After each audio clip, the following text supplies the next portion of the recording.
Shooting your first wedding. From Susan Taylor Photography. Video 5. Preparation visit to the celebration venue. Whether you are going to be working at the celebration venue for the entire day, or only after you've captured the ceremony somewhere else, you'll make your time working there so much easier. If you visit in advance, call to check beforehand, get contact details from their website, ask to meet with the wedding coordinator on your visit. If possible, she's the one who knows all the details of the day. Your visit saves time on the wedding day because you now know exactly where the venue is.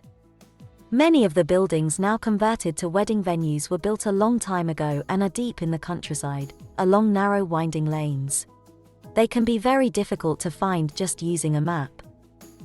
And sat-navs can be misleading. You can record your traveling time and see how that impacts your timetable. You can find out where you can park. Remember that you are not a guest. You can organize a free secure room to be made available for you for the whole day to store your equipment and personal items. It may not be very grand. You can arrange for a keycard to access your secure room. You may be able to get your keycard in advance. If you can't do that, find out where to collect your keycard on the day of the wedding.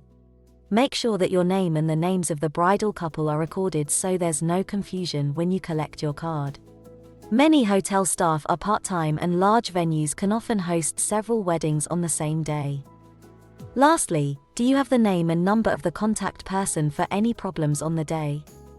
Now let's see what you can do to prepare for the wedding day photography. Preparations for the wedding day photography. If the whole wedding is held at the venue and you are capturing their preparations, ask where you find the bridal party's rooms. They may be in a special suite of rooms. They may not even be in the main building. In which room will the ceremony be held? Large venues will have more than one ceremony room for different-sized wedding parties. Are there any special arrangements on the day, such as fireworks? Where will these be held and when? Ask about wet weather arrangements. If there is more than one wedding, you may be restricted to certain areas. Look for areas of the site that would help you capture certain images. You won't have time to do that on the day. Take time to note useful backdrops. These can really create an atmosphere you would like to portray. Again, you won't have time to look for them on the day. Think about time of the wedding. Where will the sun be if you are planning to take pictures outside? Will there be any areas of shade? How will you get up high for a large group shot? Is there a balcony or an upstairs window you can use? If not, can the venue provide a ladder? If the weather is good when you visit, you can capture images of the venue itself. You should leave the venue feeling confident that all your questions have been answered and knowing you've recorded everything. In our next video, we'll look at planning to photograph a church wedding.